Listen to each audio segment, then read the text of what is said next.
Hello, everyone. Hello, hello, wherever you are, if you can hear my voice, hello.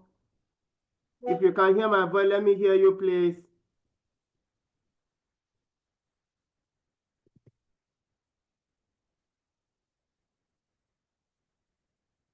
Hello, everyone.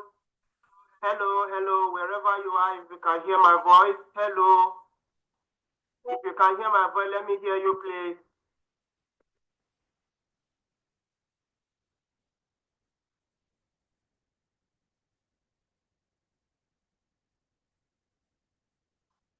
Can hear my voice, hello. If you can hear my voice, let me hear you, please.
Welcome, everyone, to the training this afternoon.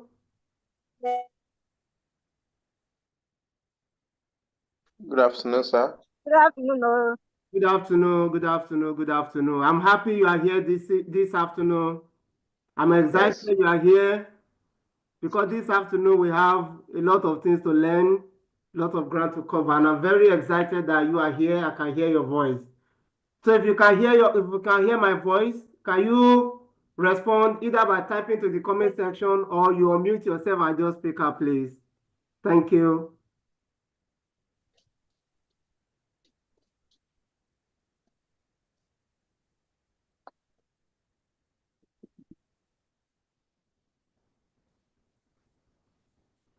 Yes, I can see your comment, Isaiah Omiwole.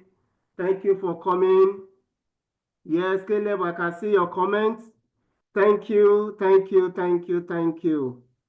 Thank you for coming for the free webinar this afternoon. And like I said, that I'm very excited that you are here. And then there are a lot of things we're going to cover. We're still waiting for more people to join the call. So let's give them maybe a minute or two for them to come in. Then we can continue. I also want to let you know that we are also live on YouTube. We are live on YouTube as we speak. So in case you get disconnected from Zoom, as we are in here now, you can search for us on YouTube, Rolif Tech Academy.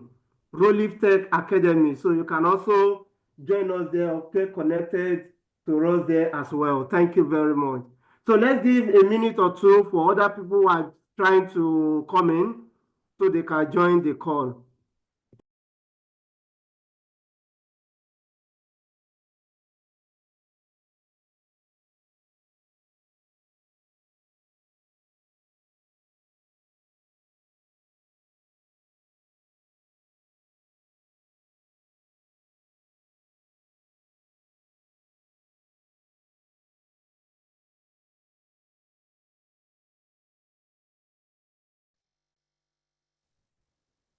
Hello, sir.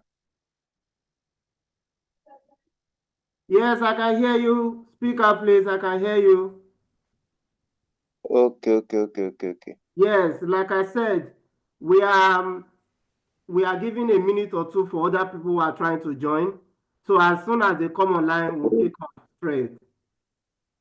Okay, sir. Yeah, thank you very much. Thank you.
Yeah.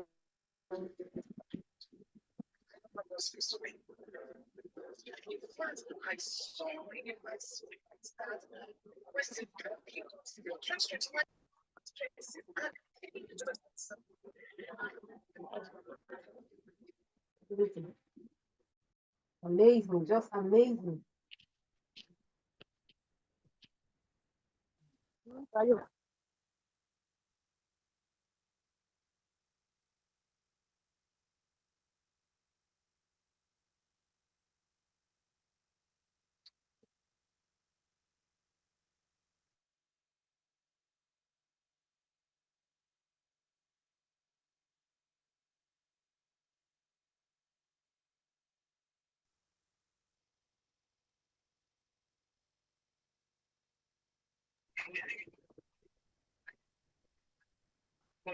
Okay, well, they expect you. Okay. Okay, take care.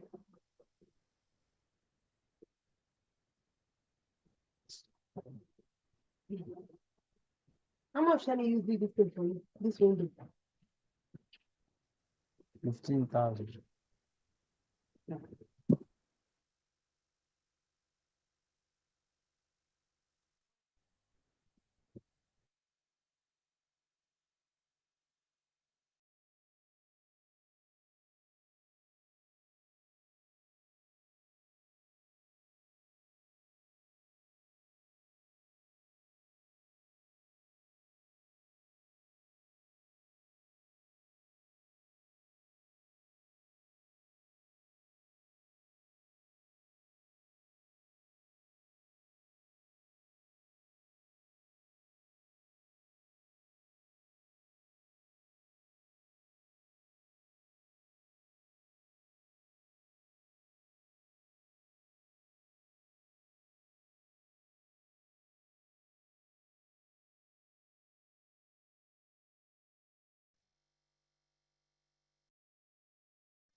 All right, guys, let's start the seminar now. Let's start the webinar right away. Let's start the webinar right away. So because we have a lot of things to cover and I don't want to keep you waiting for too long.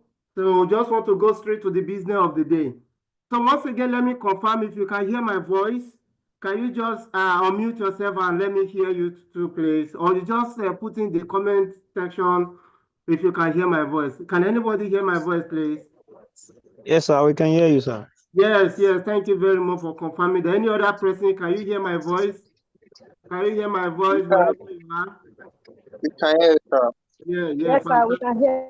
fantastic.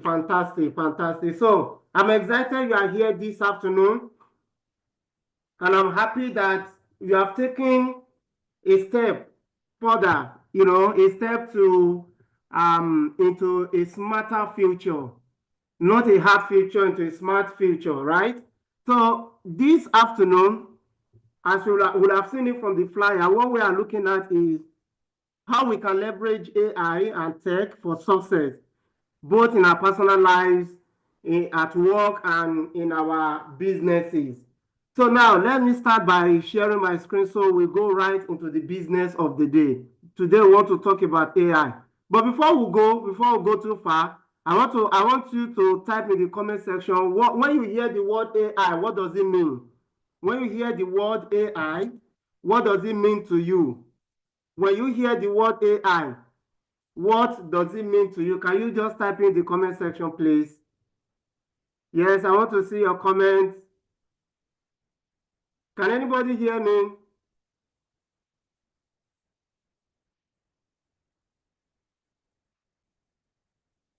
Hello, can anybody hear me, please? Yes, I can see it means artificial. Yes, sir.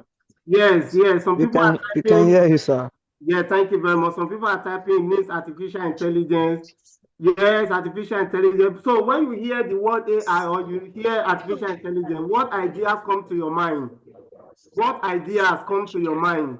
Is it like a robot or like what? What ideas come to your mind? Okay. Someone said AI means assistance. Yes, that's right. AI means assistance. Anymore, when you hear the word AI, yes, artificial intelligence. When you hear the word AI, what comes to your mind? What comes to your mind? Any other person? Okay, let's move on. So we are going to hear a lot of things today, and we're going to learn a lot of things today. So let me start by, sharing my screen with you. So we start from there. Just give me a second. Let me just share my screen with you, please.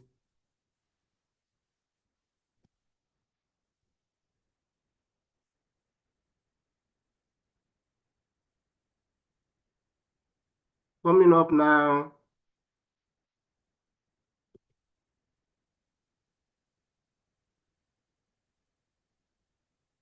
Okay, can anybody see my screen, please?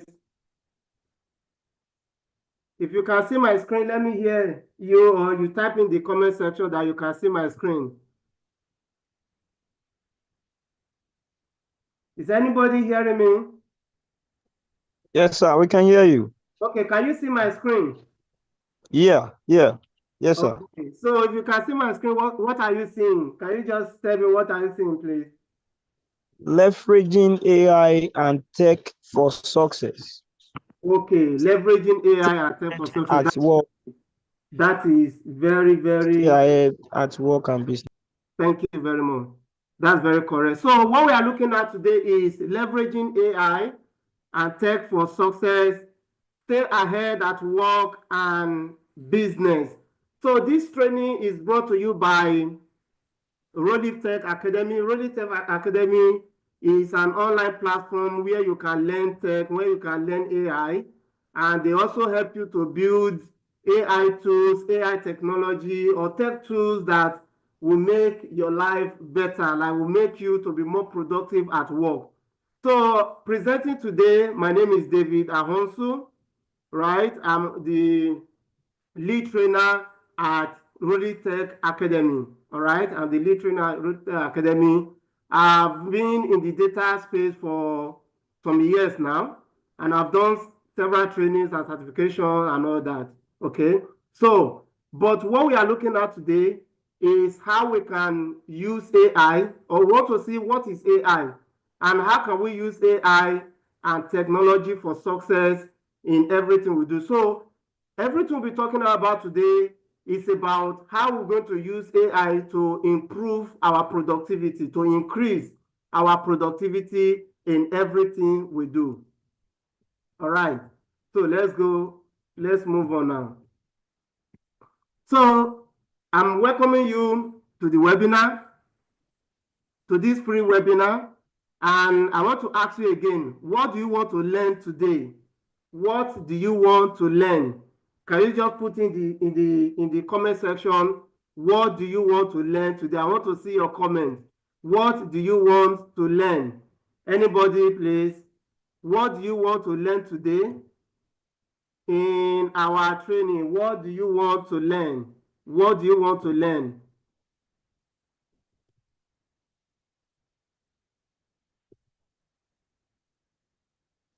Anybody writing in the comment, what do you want to learn today?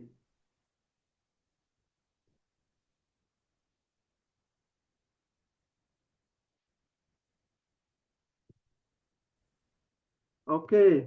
Somebody said how to use AI for work and business success. Okay, that's great. That's great. Any other one? What do you want to learn today? What do you want to learn? Like, why are you here this afternoon? What do you want to learn? All right. So okay.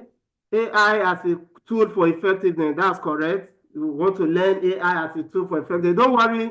Just sit back and listen to everything we have to say this afternoon. So let's continue. Let's continue. So the first thing is, what is AI itself? What is AI? So I have a very short definition here. Okay, just to introduce to us what AI means, just to introduce to us, when you hear the word AI, what should come to your mind? Okay, AI is the ability of computer to mimic human thinking. Okay, mimic human thinking, learn from data, and make decisions. That is AI. So when you hear the word AI, it is a computer system or computer system having an ability to behave like human beings, like to think like human beings, and they have the ability to learn from data, of things that have happened in the past, and they can also make decisions based on what they have learned in the data. They can make decisions based on what they have learned in data. And if you have been going online, you'll be seeing a lot of things. People are saying AI, AI, AI, AI, AI, and all that. But I want to tell you that AI did not just start yesterday or did not just start today. That the fact that people are talking about it and everybody is saying one thing or the other about it does not mean that AI is a new thing. AI has been around for decades. Yes, AI has been around for decades. For example, in 1950, this guy you are looking at here called Alan Turing, he was an English mathematician. He introduced the Turing test. So why did he introduce the test? Or what does the test do? The test is a way to measure the ability of machines to think like a human. So he introduced the test at that time. So for you to understand that people have been talking about AI, artificial intelligence, for quite a long time. So it did not just start today, okay? It did not just start today. But in November 2022, something happened. And what happened was that there's this company called OpenAI. They introduced ChatGPT, followed by other models. Then the disruption began. What was the disruption? That was when everybody's eye got open to AI and everybody started talking about AI, artificial intelligence, and people started, some other people started building their own models to come forth with, all right? So I will still show you some of the models we have out there and how you can use them. And at the end of the class, we're going to do a brief of practical, okay? I'll demonstrate some things to you how you can use AI to improve your productivity. So back to what I was saying, that in November 2022, when this company introduced ChatGPT, before that time, corporations, they have been using AI, but it was not in the public domain. Let me put it that way. It was not available for everybody to use, okay? For you to know that they have been using AI before that time, you discover that on Facebook before that time, if you have been on Facebook and searching stuff on Facebook, you discover that the things that get suggested to you are most likely those things you have been searching before. Even on Google, if you go on Google to search for information and then maybe you are watching something on YouTube, you discover that the kind of advert they bring to you are most likely in the range of things you have been searching for before. And if you have been on YouTube watching videos and watching different videos, you see that the videos they suggest to you to watch will always be in the category of things you have been searching or you have been watching. So those things they are kind of the impact of AI that they have been using, but lots of people did not know about it. But in this November 2022, OpenAI made it public, okay? They made ChatGPT public and everything changed from then on. So let's move on. So, an AI has found applications in every aspect of life. There's no aspect of life or aspect of jobs you want to talk about that AI does not have application. Talk about healthcare. AI has been used to diagnose diseases, to personalize medicine and do drug discovery, okay? In finance, it has been used for fraud detection and then for algorithmic trading and risk assessment. So these are just the simple applications or some of the applications of artificial intelligence in our world today. Then we have also seen application of it in retail, like personalized recommendations, inventory management, and chatbots as well. Now, when you visit the site of some companies, you just see something will pop up.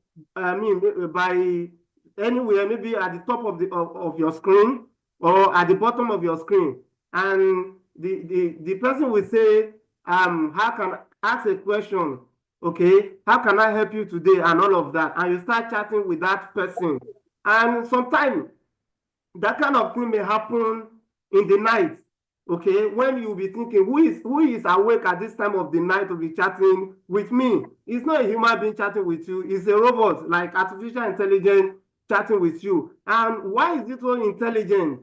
To understand what you are saying. Don't worry, by the time we get there, you understand why those chatbots, they are also AI, how they are intelligent to be able to respond to you naturally that way. So AI has also found application in transportation.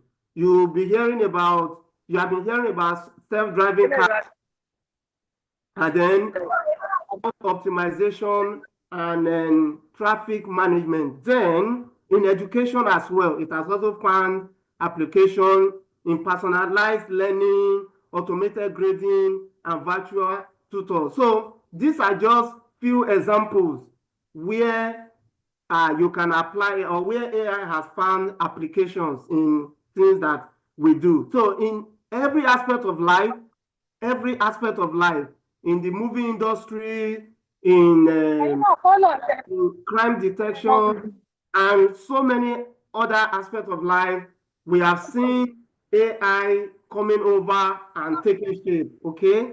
So let's move on. Now, these are just some of the examples we have out there, okay? These are just some of the examples we have out there. So, examples of AI.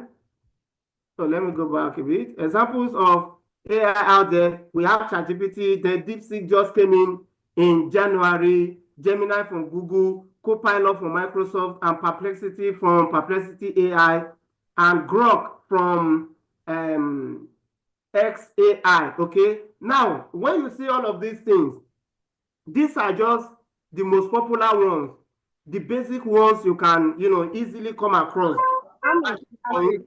Let me just kind of break things down for you a bit for you to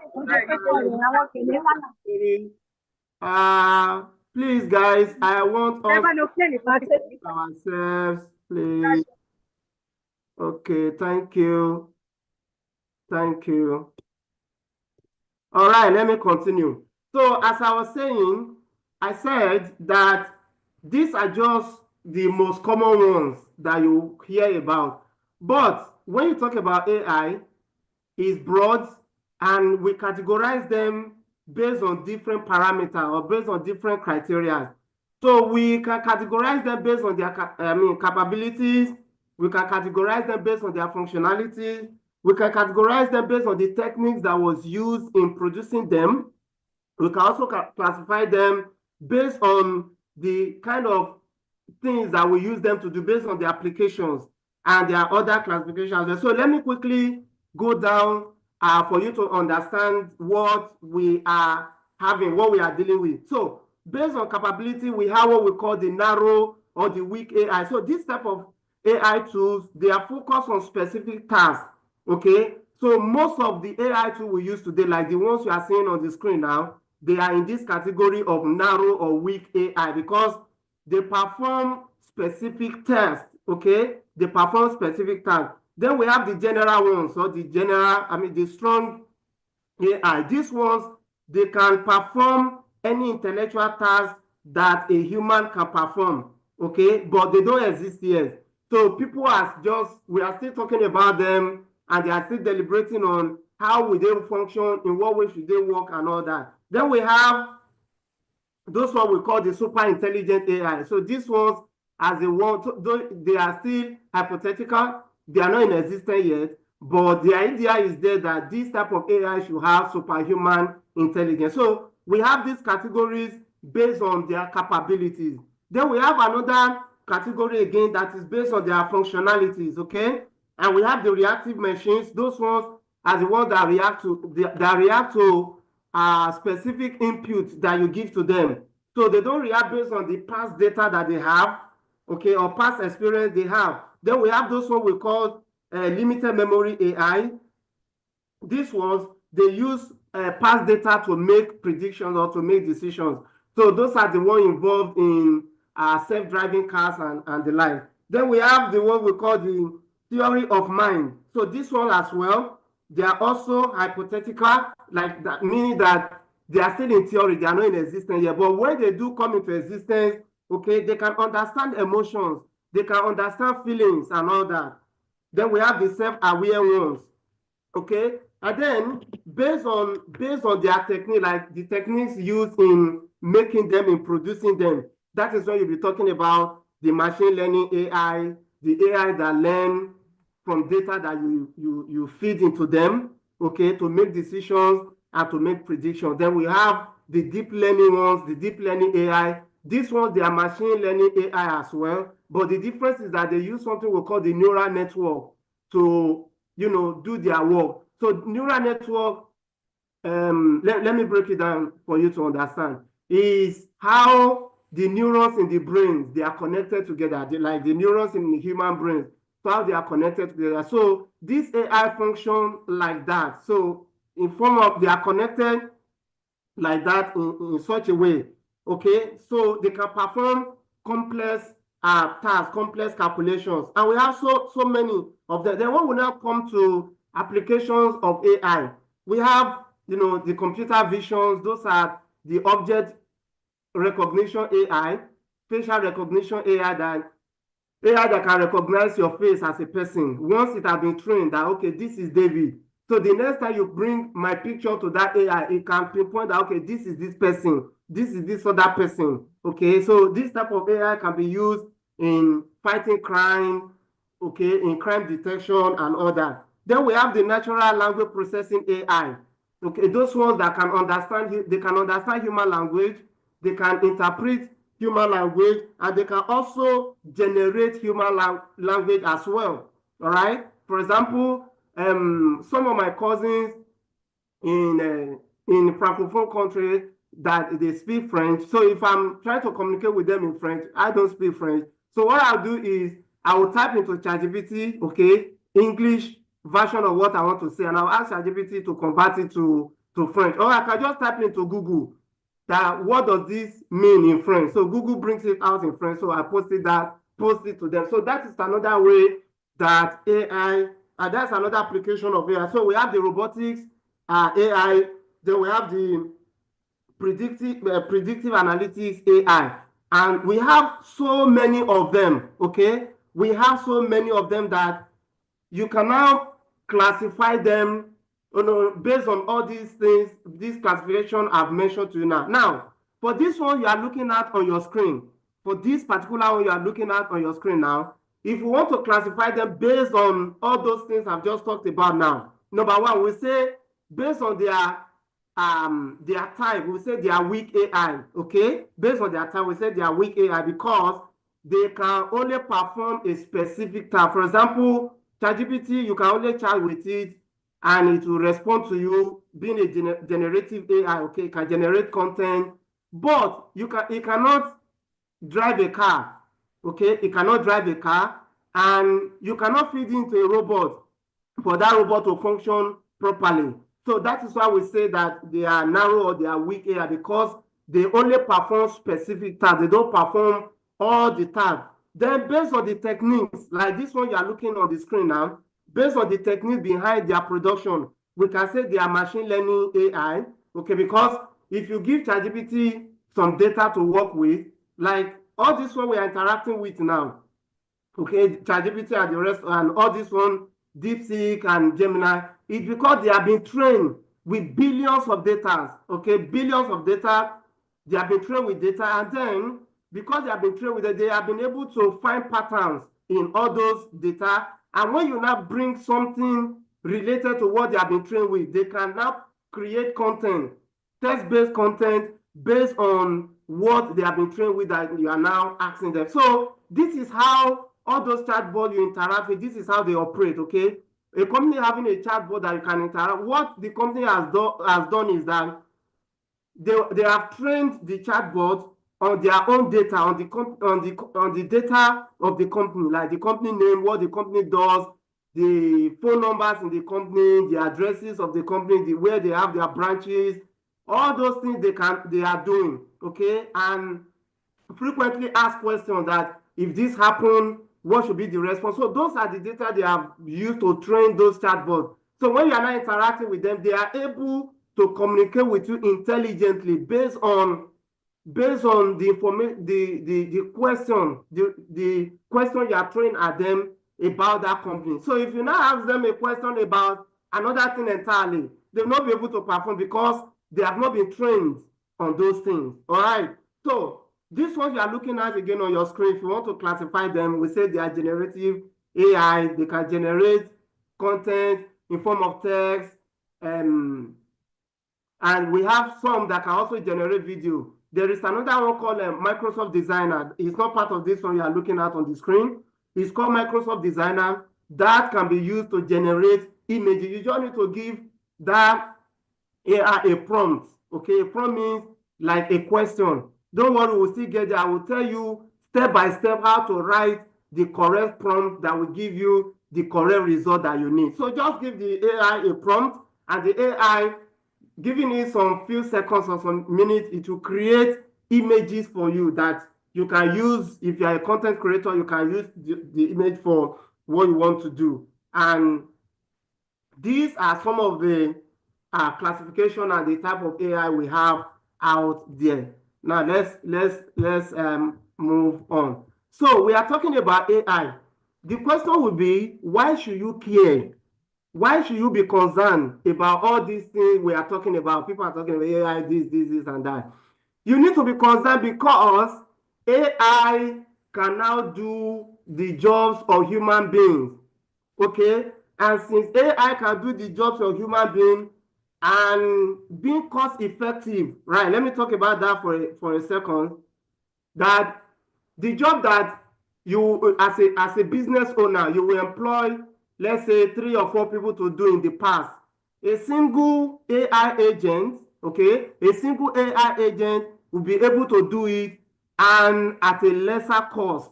So because of that, business owners, they are looking for ways to cut down their costs. They are looking for ways to save money. So what will you do as a business owner if that's your situation? Of course, you will adopt the AI technology that will help you to do your job faster and then with, improve productivity, okay, and excellence, okay, and the one that is devoid of human errors and all that. So what that means is that some people are going to lose their job because of the advent of AI, and a lot of things are happening right now as we speak.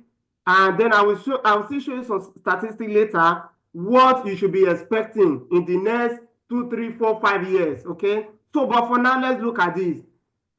Now, this is a newspaper report. This is independent newspaper from the UK. So it says Google's DeepMind AI can now code better than humans. Can you see? So it means that if you say your job, you are into tech, and your job is coding, you can code very well. Please note that there is an AI that can do coding more than you can do, all right? Because they have been trained to perform that kind of task.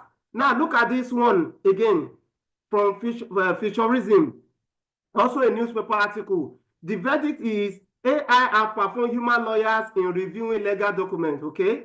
Can you see that? So which means that if you are studying law, for example, you are studying law, you want to become a lawyer, and you spend maybe, I don't know how many years they spend to become a lawyer at the end of the day, or become a legal practitioner at the end of the day. Just know that there are, systems that have been developed to do your job.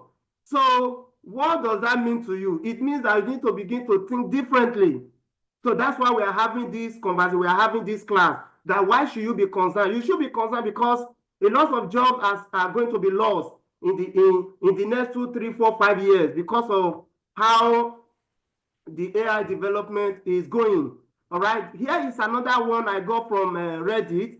It says AI chatbot defeated doctors at diagnosing illness. All right, so this is another example, of what AI can do, how AI can replace humans if care not taken, how AI can replace humans at their job. Okay, now look at this statistic down here. Okay, look at this statistic down here. It says that by 2030, 50% of the jobs will be automated by AI. So what does that mean? It means that by 2030, 50% of the jobs that people are having right now will be lost to AI because they will be automated.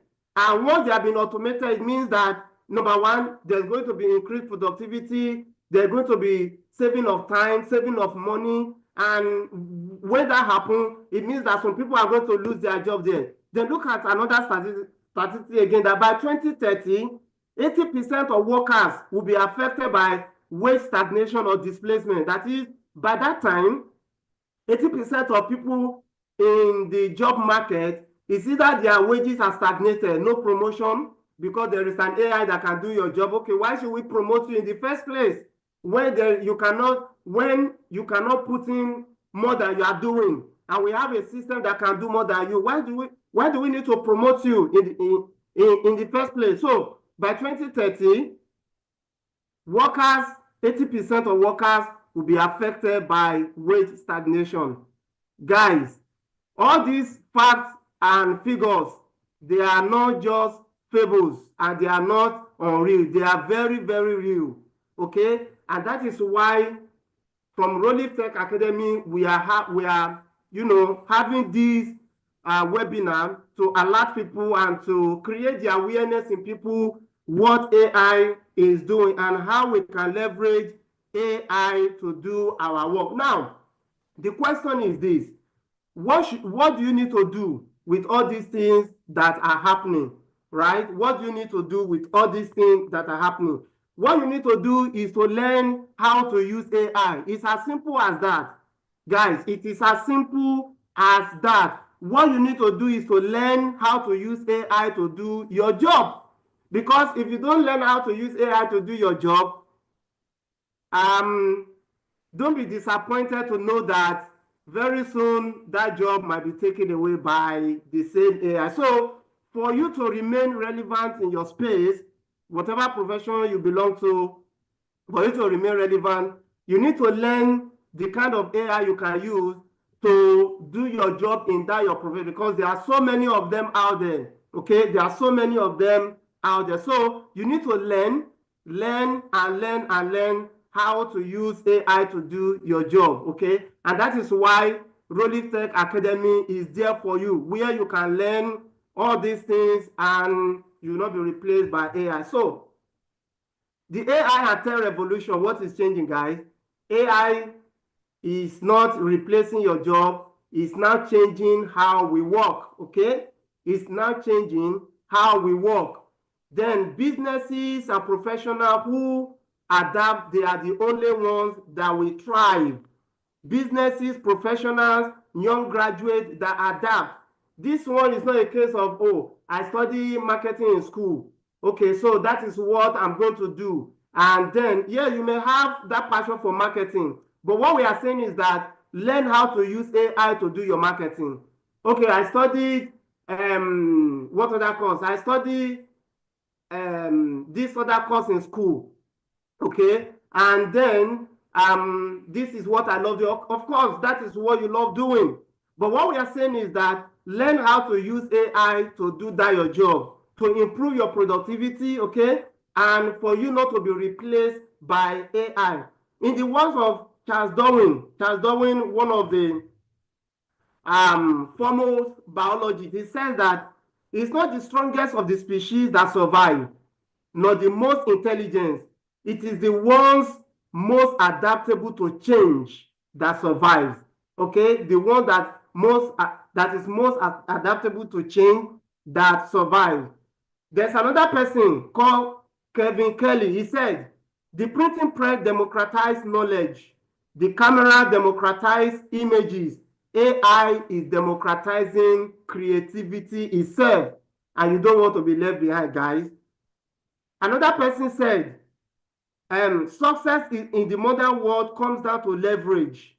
Okay, that if you want to be successful in this modern world, you need to use some leverage. And what's that leverage? It is ways to multiply your effort without multiplying your time. Okay, multiply your effort, meaning that what you can be working on something, okay, but you also have an AI agent that is doing a whole lot of other things for you at the same time. Not that you have to finish this one, then go to the other one, then go to the other one. No, okay? So that's what I said. So, and that person is Ravikant. So that's the name of that person. Okay, now, Mark Zuckerberg, I was listening to an interview. Mark Zuckerberg said that in a world that everything is rapidly changing, okay, the greatest risk is for you not to take a risk. Can you hear that? That in a world that everything is rapidly changing as we have it now, the greatest risk is for you not to have, is for you not to take a risk at all. All right, so now let's move on. What can AI do for you, or how AI and tech can help you in your work? How can AI help you in your work? It can be helpful in automating your task, okay? In automating your task, like I've been saying, that AI can help you in automating your task. And when tasks are automated, what the result is that it leads to effectiveness, it leads to saving of time, and it leads to saving of money, okay? It leads to saving of money. AI can help you in improving decision making, all right? And I've been talking about this. It can also boost your creativity and productivity. Maybe you are a writer, you write books, and you have some idea popping to your mind, and you don't know how to structure them and put them together. Just toss it to your AI friend, and everything will be packaged for you. All right, everything will be packaged for you. So these are some of the things that AI and tech can help you to do.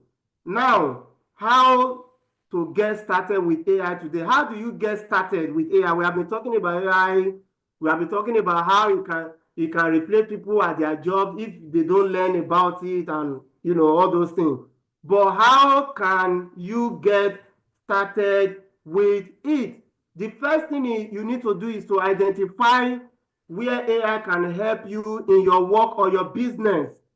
If you're a marketer, marketing, AI can give you marketing ideas, can help you create content, and can help you in different ways, okay? So that's it. If you're a student, how can AI help you? AI can help you to understand subjects, okay? Maybe you are reading a topic in your subject and you don't understand the topic. You can toss it to your AI friend to explain it to you and break down the explanation so that you have a good grasp of what is going on. The next thing is that you need to start with free tools and simple automation, like those tools I showed you the other time, ChatGPT, DeepSeek, Grok, and the rest of them. You need to start with, because they are free. to use, although there are paid versions as well, but at least you have the free ones you can start using to start practicing with them. And the more you practice, the more you learn how to use them. Okay, so you learn, you practice, you experiment. Then the next thing you need to do is to join a learning community like Rolif Tech Academy. Is to join Rolif Tech Academy, where you can learn the tech tools that are in vogue, like where you can learn all those things and to improve your productivity. Okay, to learn all those things to improve your productivity. So you need to join a learning community. You know why you need to join a learning community? It's because the environment where you find yourself also affects who you become or how successful you become at the end of the day. All right, so if you want to become successful in an area, the best thing for you to do is to get connected with people who have been doing successfully, who have been, doing it right in that area. So they will serve as your motivation and sources of your inspiration as well. Okay, so you need to join a learning community. All right, so at this point now, this acronym you are looking at on your screen is clear. Okay, so what do you need to do? Like if you start using your AI friend or you start interacting with AI, how do you interact with AI, to give you the results you want, the best result that you want? The first thing is that you need to be clear and specific. Okay, you need to be clear and specific. Don't worry, we are going to do a short demonstration on how to use AI to get results. So you need to be clear and specific in the prompt you are giving to the AI. Okay, you need to be clear and specific. And when I say prompt, is the question you ask the AI. That's the prompt. Okay, because the AI does not know what is in your mind. It does not know what you are thinking. It does not know the experiences you have had. So you need to prompt it. Like you need to prompt it or give it something to work on. But in giving it what to work on, you need to be clear and specific about what you want. For example, now you cannot say, tell me about space. All right, that is vague and it's too broad. But you can be as specific as, what does it take for a rocket to fly to the space? And then it will now begin to explain to you what a rocket is and the physics behind how a rocket flies to the space and all those things. So the next thing you do to get the best result is to give a label or a context. Like you give a context to what you are prompting the AI to do. Like I told you that the AI does not know what you are thinking in your mind, what is on your mind, or the experiences you have had before that time. So you have to give it a context. All right, you have to give it a context. Then the next thing is you can give it an example. Like, okay, I want this result using this as an example. You can give it an example to use. Then the next thing is in the clear. The ADM means you ask one thing at a time. So if you want AI to give you the best result, don't ask too many questions at the same time. So ask a question first. If you don't understand, tell it to explain it or break it down further. Or if it has done that for you and you still need more answer, you now ask another thing. So it is one thing at a time. Then the R there is you refine and repeat. What does that mean? Is that you refine your prompt. The prompt you have given to the AI, if it is not producing the right result, you refine it, rewrite it, and then you repeat the process. All this process we've talked about now, you repeat everything. But there is one point you need to note. There is one point you need to note that the area you are using AI or the question you are asking AI to, or the content you are asking your AI to generate for you should be something that you have a base knowledge about. Let me give you an example. For example, now I'm into data science, I'm into machine learning. I also have a background in electrical electronic engineering. So I can ask AI to give me content based on those areas that I am familiar with, okay? Okay, so I'm not into cybersecurity, for example. So if I just tell the AI, can you write a textbook for me in cybersecurity. Okay, AI will just write everything that that it has been trained with. And if I take that and I want to post it somewhere, there might be 1 or 2 errors there. So that's another thing you need to note again, that the AI technology is still in the developmental stage. So sometimes when you prompt the AI might hallucinate. Hallucination means that it might begin to produce some results that are not desirable. Not desirable meaning that they are not meeting your target. They are not meeting the goal. Why you are prompting the AI to do that. Do you understand? So that is what you need to pay attention to. So you need to have a base knowledge. All right, you need to have a base knowledge. For example, if you're a teacher, you want to write a lesson note on biology, for example, to teach your student at school. So you can do that because you have a base knowledge of biology. So and when the AI writes, you can edit it based on your own knowledge in that space. But as a biology teacher, you tell your AI to write, a content for you in banking and finance that you don't know anything about. And the AI will just generate so many things, and you are taking that to class. There might be mistakes there, there might be some errors there, okay? So that's why it's important to have a base knowledge of what you want the AI to generate for you. And that's why I keep talking about you learning AI to do your work. That is the space you are, the space where you are knowledgeable, the space where you understand things, how things are going on. So that is what you should learn AI to do.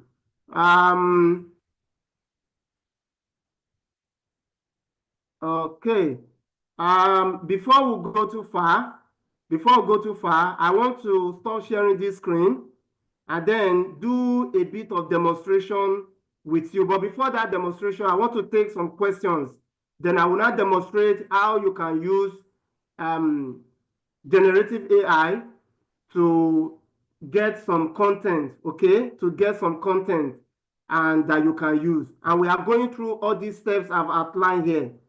Do you understand? We are going through all these steps I've outlined here. So I will stop sharing my screen now so I can take 1 or 2 questions.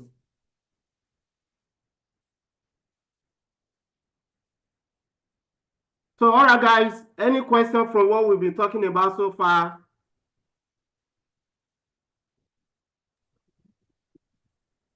Thank you, sir. Good afternoon, sir. Yes, good afternoon.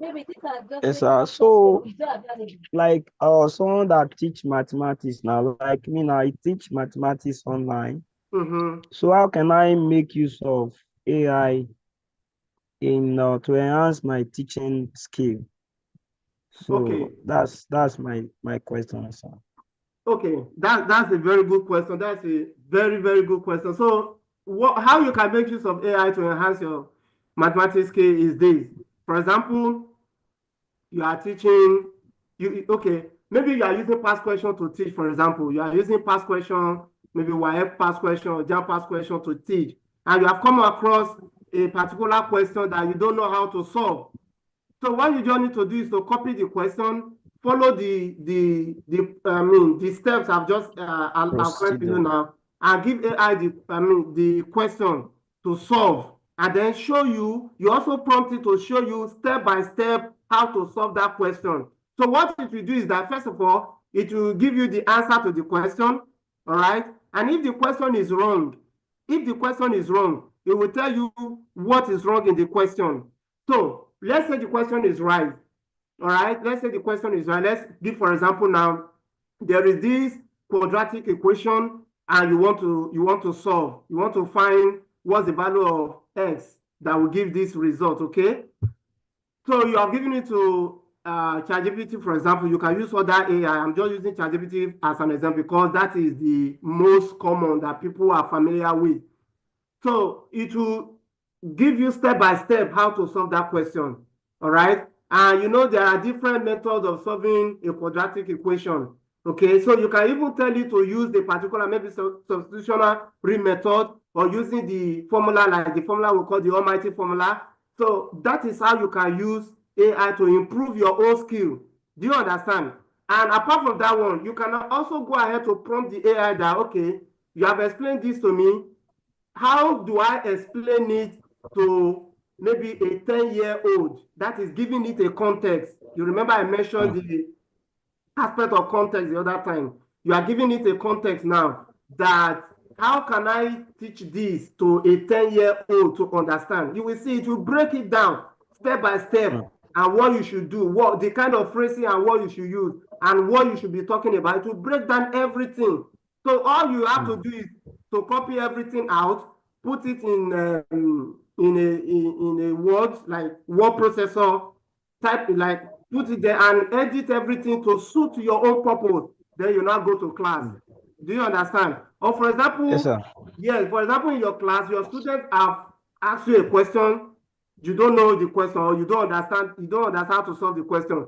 You don't need to worry yourself. Just carry the question, dump it to ChatGPT. You will see how it will break down everything for you. Do you understand? So that is how Yes, you can use AI to improve your skill. To improve your skill and then to help you in your online coaching. So that is one side, okay? That is one side.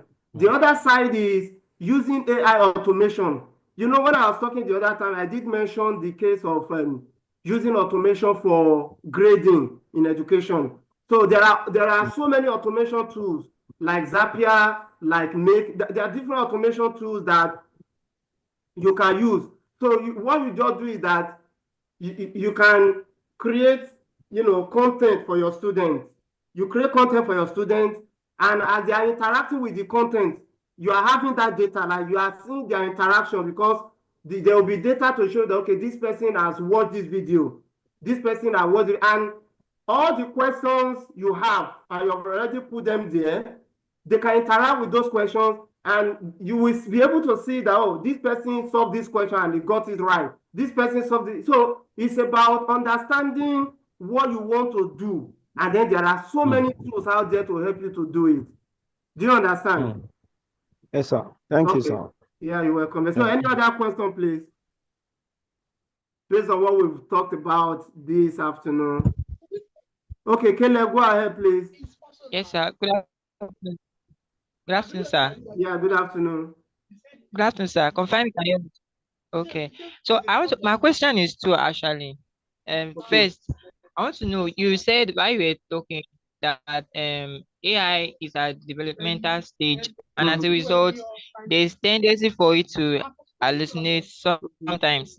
And I've expressed that while I was trying to use it, maybe solving some question and all that at some different points in time. And I want to know, how can we dictate when it's hallucinating? Like, because there are sometimes I will post a question and then it will give me answers without and when I review the answer, I notice that the answer is actually wrong. So Okay. the tendency for me, so sometimes I doubt the answer that it will give me. Based on that Exactly. experience, I'll give it answer. I'll give you question and you give me answer that I have to go and be researching on again. So how can we manage that and ensure that the answer that is given is reliable? And also I want to ask, you said what's the second question now?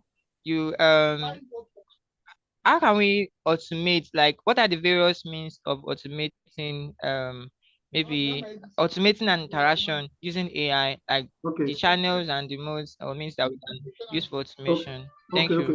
All right. So let me answer the first question. The first question is about the hallucination. So to guide against that, that's why I did mention that you need to have a base knowledge of what you are asking the AI to do. Okay? You need to have a base knowledge.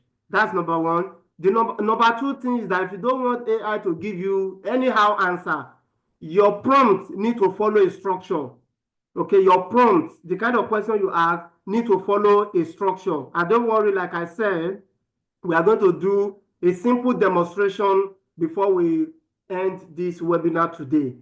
So the prompt has to be clear, okay? It has to have a context, there should be a label, and then you use examples and, like what I've just explained.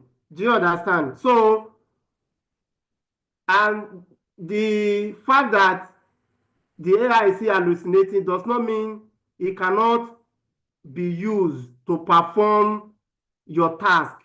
Do you understand? It does not mean that it cannot be used at all to perform it will still perform the task. But what we are saying is that you as a person using it, you need to have a base knowledge, like knowledge in that area, so that in case there is any error or anything, you will be able to filter them out. Because AI, they are not humans, okay? They are not humans, and the content they are generating, they are not even aware, because as of now, there's no AI that is self-aware, that is aware of the environment. So they are still working on that one. So it's not even aware of the content. There are times that I will ask a question. This is the question I asked. AI will be talking another thing. What I will just do is to stop it. There is a stop button. You just click to stop it. And I will not say, I will not type it again. That is not what I mean. This is what I want. So the AI will not say, oh, if that's what you want, then this is the answer to that. Then the next question remind me the next question again. Okay, you talked about automation. Now, what are the tools we can use for automation? Like I said, it depends on the task you want to perform. For example, let me give you an example now. If you are using Google Sheet, for example, you are using Google Sheets, and then you want to you are using Google Sheet to collect people's information, their names, their email addresses, and their phone number. Okay, and you have like 20 people. You have collected their names, 20 people, and you want to send a mail to them, all of them at once. And you want to use Gmail to send that mail to them. There is an automation tool I've mentioned, is Zapier is the name, or Zapier, whatever they call it. Zapier is there that can link your Google Sheet with your Gmail, so that everything you have to do now is just to type a single mail, then do one or two settings on it, and once you click the send button, the mail will go to all the people in that Google Sheet. And the mail is not going to be kind of an anonymous mail, it's going to be a personalized mail. Okay, for example, now if I have your name, I have Caleb, and maybe I have Isaiah, I have another person. So what you will see at the top of the mail, you will see Dear Caleb or Dear Isaiah, depending on your name, and then the content and some other things. Okay, so that is how you can use AI for automation. So that's just one of plenty of examples that we have there. So it is specific to your use. It is specific to your use case. Maybe if you give me more example about what you want to use it for, I might be able to now also narrow it down to the tools you can use to achieve that. Like having interaction medium for, like you said, maybe you have some people or students under you. I want them to like engage with question and answer and things like that. So what are the tools that you can use to set question and then get feedback from them, apart from Google form? Oh, that can be in form of game as well, and in form of quiz, things like that. Okay, so first thing first, this is what you do, right? Now, you can, depending on the subject you are teaching those students, first of all, you can use either DeepSeek or ChatGPT to create your questions and the answers. All right, you can use them to create your question and the answer. Then copy that out into another place. There are kind of online, how will I put it now? Online teaching platforms where you can put all those things, where you can put all those questions, so that as your students are interacting with them, you know what they are doing, because they too will get registered to those platforms, and as they are interacting, as they are interacting with those your questions and answers, you are able to monitor them as well. So I think that's one of the basic examples that I can give to you at this time. There are so many tools. The another thing you can do is, if you do a simple Google search of tools you can use to create an automation for this kind of purpose, or you can even ask ChatGPT that, okay, I have this idea in mind. I have students and I want them to be interacting with my content and all these things. So what are the available tools that you will see it will suggest tools for you, both paid ones and free ones that you can use to achieve your aim or to achieve your target. So I hope that answers your question. Sir? Yes, Okay. yes, thank you very much, sir. Yeah. Somebody is raising gift. Obi, you are raising your hand. Please go ahead with your question.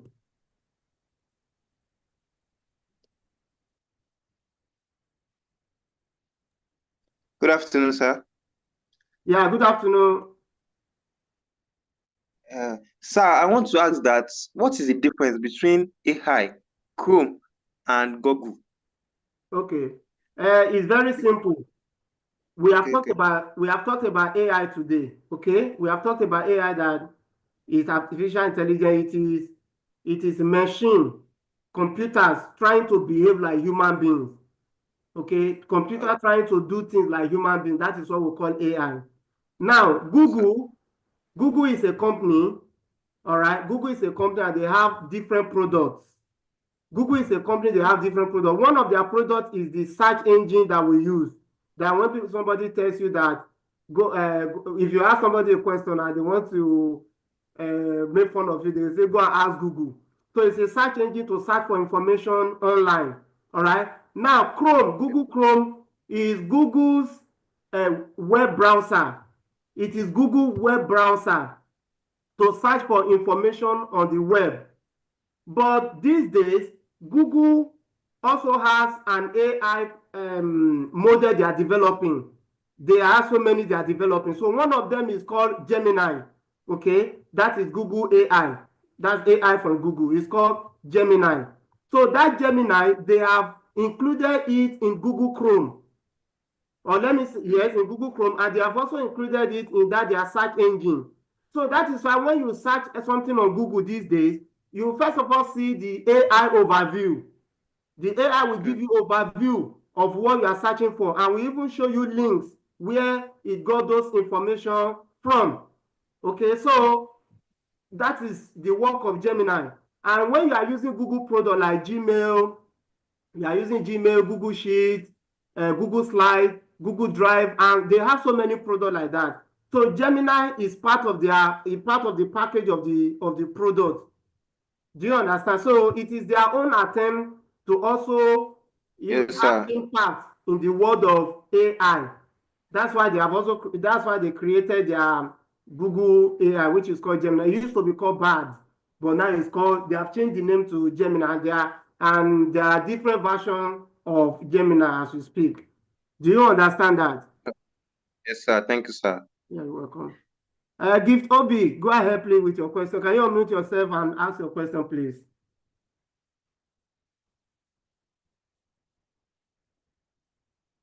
Good afternoon, sir. So I want to know, if this AI is modeled to serve different industries. Like while I was in banking sector, we have software we use. Dolphin, we use Udo, we use so many software. As newer versions are coming, we are remodeling and we are going with the new version. So now, I'm in the construction industry now, and I want a specific. I don't want my inventory. I just want to use an AI that will answer inventory question. Is it any software that is modeled that way? Yes. Now, like I said, when I was talking that there is an AI tool, at least one for every industry you want to talk about today. All right, so if you want to, it also depends on what you want to do. For example, now, there is this thing called AppSheet from Google. AppSheet is kind of AI app developing tool rather, okay, from Google. So like you are talking about inventory now, what you just do with that AppSheet is that you just tell the tool what you need, okay, that you want this app to be created, and give you specification. Maybe in your inventory system, you want to see the materials that are coming in. You want to, on one sheet, you also want to see where they are taking them out to, who is taking what, who brought in what, who is taking what have they used, what is left, how much is this, how much is that. So you can use AppSheet, Google AppSheet, to just give it a prompt. It will create that app for you. And what it will now do is that it will give you an interface, right? Like a graphical user interface, where people, maybe somebody in your store, in your store now, the storekeeper, it will have its own interface that interface is particular to the storekeeper. So what you do is that once we have new procurement, the storekeeper will impute all the things you have bought in newly, like you have brought in newly. This one, maybe bags of cement, how many it will put there?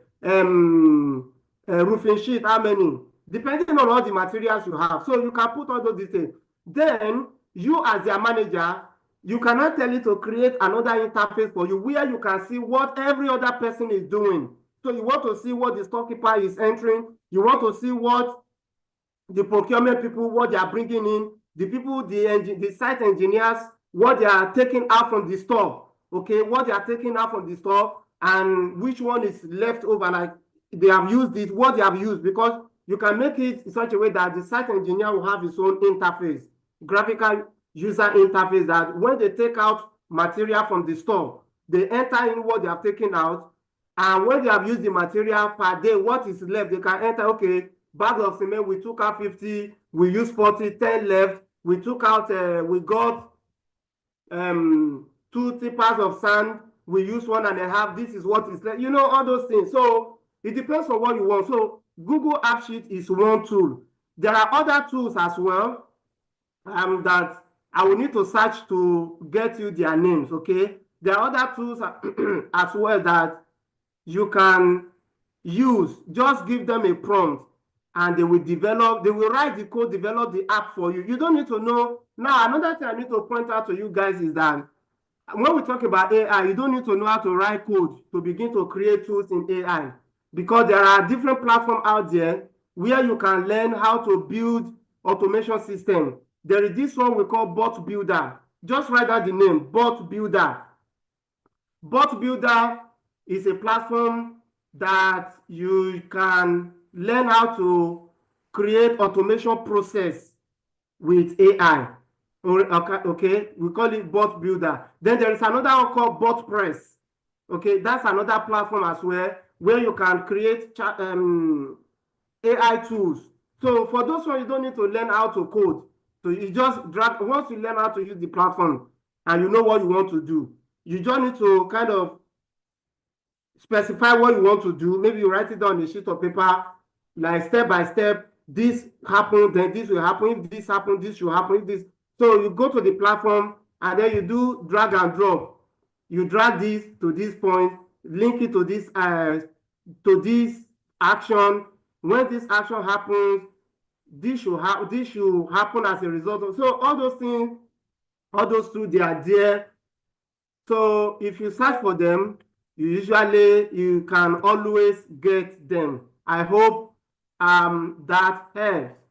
Any other question, please?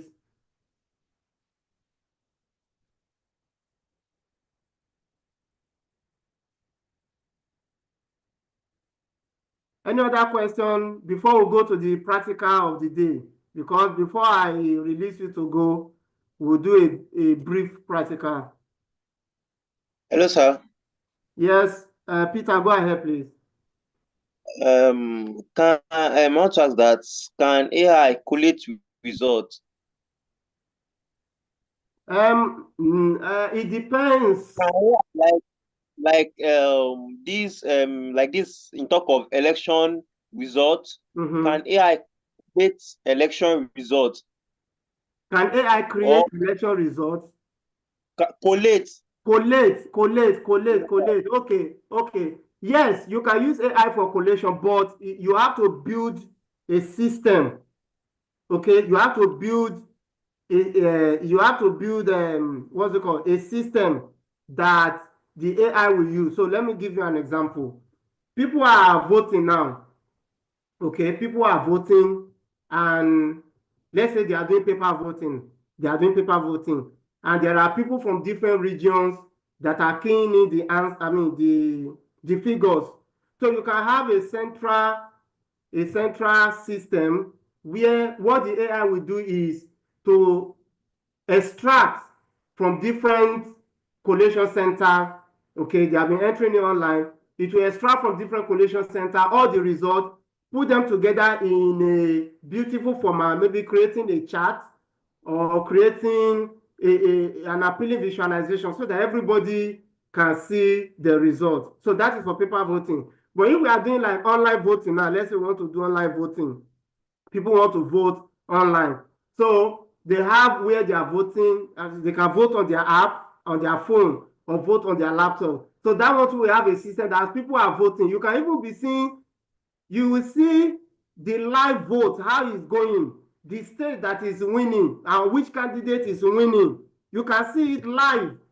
Do you understand? You can see it live, and and all. So, but that kind of a system also needs to have some level of security, because there are some bad guys out there. As AI is advancing, people that are hackers and all that, they are also using AI to write sophisticated code that it will be difficult for some of the what's it called? Some of the security system to detect. Do you understand? So that's why you also need to put some strong security in place so that they don't hack into those kind of system and manipulate the results. Do you understand? Yes, sir. Okay, guys, thank you very much. So now let me take you to ChatGPT. Let me just open it. I will share my screen with you. We'll do something brief, then I'll give you a very brief announcement of what I have for you today. And I do hope that you guys are getting value from our free webinar today. If you are getting value, can you just type it in the comment section? I am getting value. If you are getting value, if you are learning something, or if you have learned something new, let me put it that way. If you have learned something new, can you just put it, please, in the comment section? Let me see if I've been able to do justice.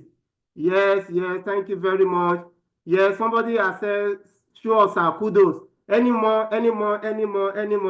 Yes, somebody said, I've learned something new. Yes, any other person, what have you learned? Yes, I'm getting value.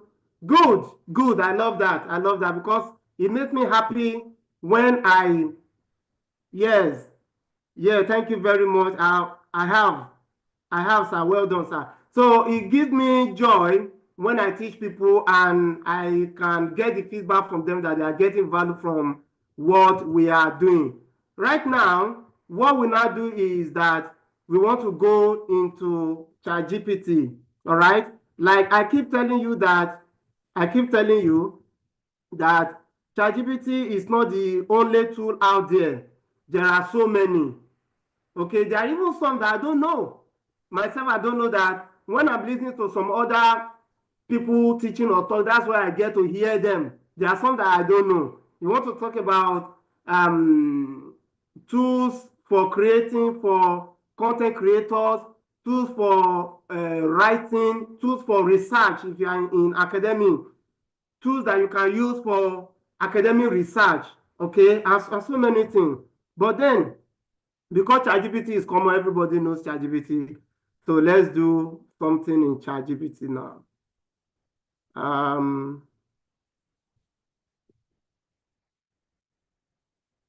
Just give me a second. I'll share my screen with you very, very soon.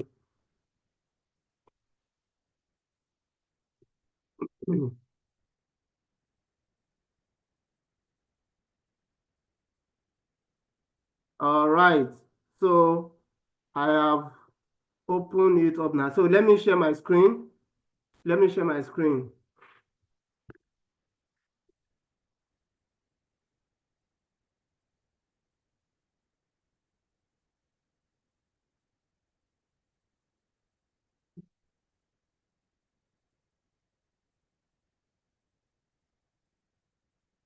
Okay.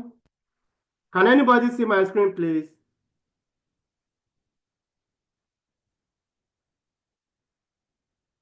Hello, can you see my screen? Yes, I can see your screen, sir. Okay, what can you see on the screen? What can I help with? Exactly. Yes, I can see. Okay. So let's move on. Let's move on then. So I want to show you how to create a prompt that will deliver a result. All right. So the first thing I said is that you need to be clear with your prompts. You need to be clear with your prompt. You also need to give a context. You need to give a context, give example, and then you ask one thing at a time.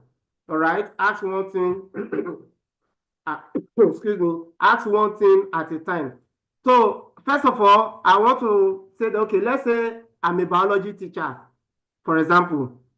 I'm a biology teacher, and I have a class coming up on Monday, and I'll be teaching my students photosynthesis. All right? I'm giving a context now before I start typing. I want to teach my students photosynthesis. And what class am I teaching? I'm teaching SS1, for example. That's the lowest senior school class. I'm teaching SS1 photosynthesis. Okay? So look at how we write the prompt. So this, I would say,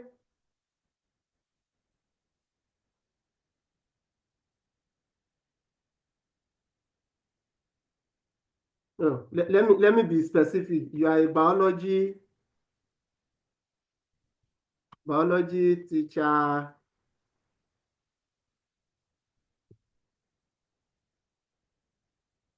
Sorry, guys, can you see what I'm typing?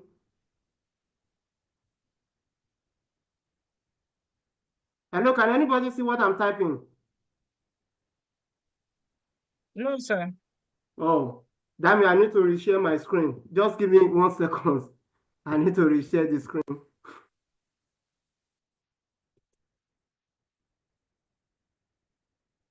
One second, please. Coming up now. It's tiny, we can't see it all.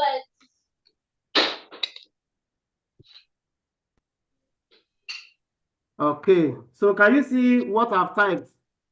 When I'm done with my homework. It's 2:21. Mommy,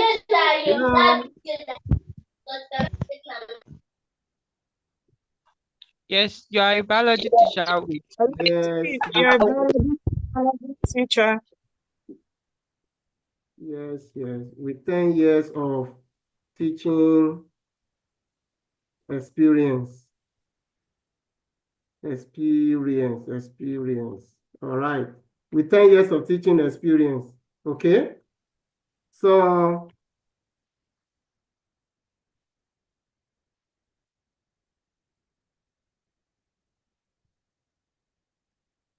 please prepare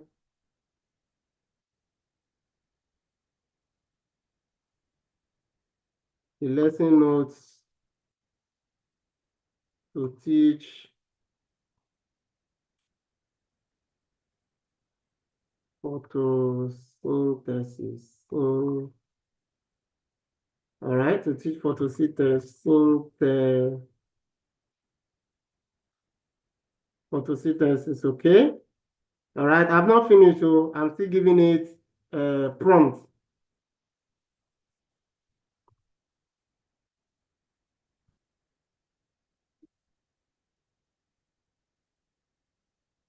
You are teaching SS1 students. Okay.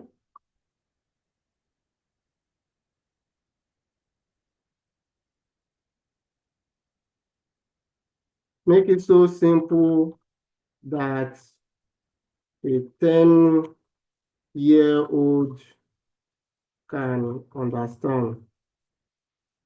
All right.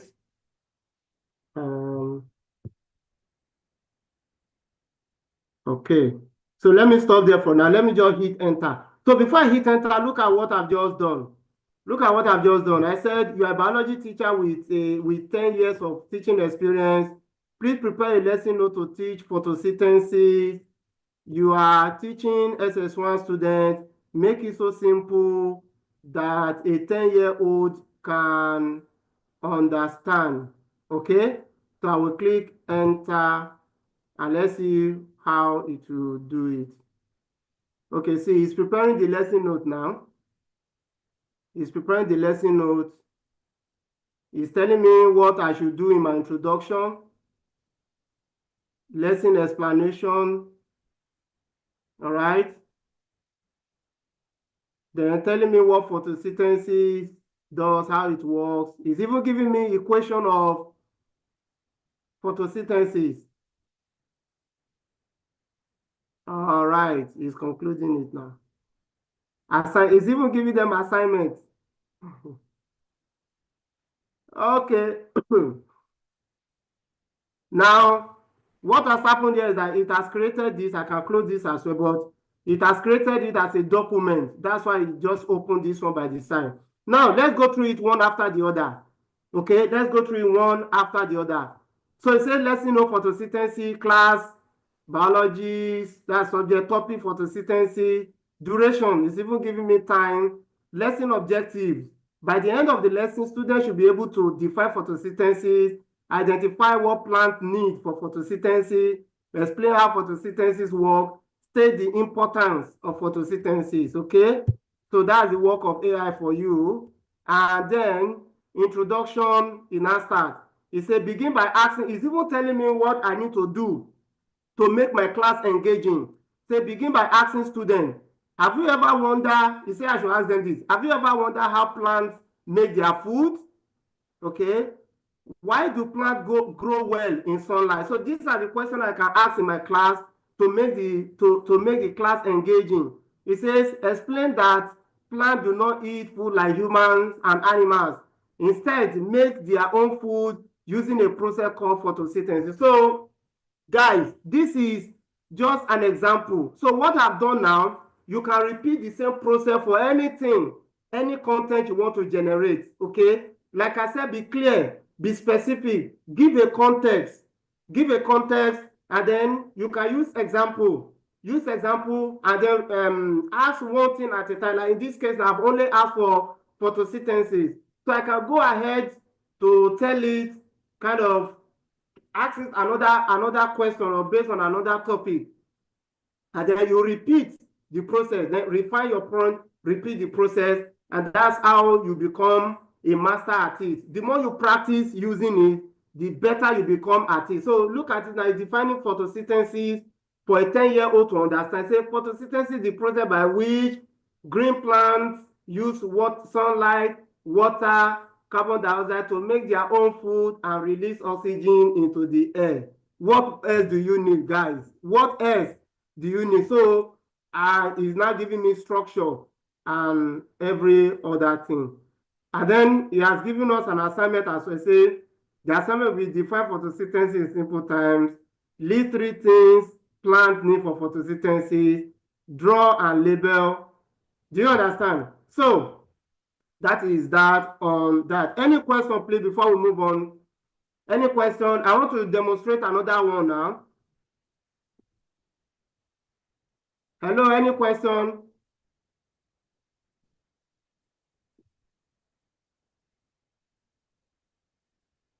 Has everybody gone to sleep? Any question, please? Okay, no question. All right, so the next thing I want to show, the next thing I want to demonstrate with AI is how to do analysis with Excel. All right, how to do analysis. You know, I told you that I'm a data scientist, so I teach people how to use Excel for data activities, data tasks, how to enter data into Excel, how to do some analysis using Excel, and I can also use AI as well for that. All right, I can use AI as well for that. And then I'm still going to introduce something to, because I've written a whole textbook. On Excel and how to use AI to do data analysis. I will introduce to you later, but before then, let's move on. Okay, so let me close this. I want to start another chart.